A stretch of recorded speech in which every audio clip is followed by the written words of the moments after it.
Bail ó dhéireamh, smis an drepa landri agus be mé libh I gceolchur an bhuair ag sí ar medín ar a saharan an cúig golád a bhí an olog ar an náach log.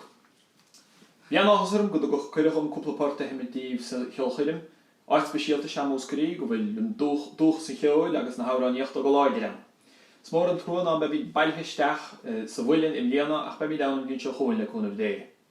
Ba bhailim an port sa The Haymaker a haimach Paddy Cronin, a hemint in ilchuine agus an ómós do fádric mo giola fádric, nó Paddy Fitz, nó Farahata mar a bhíochanis, a caileach le díana í. Loch agus farúsol go raibh Conamara agus Smoran, mo cheolta fádric.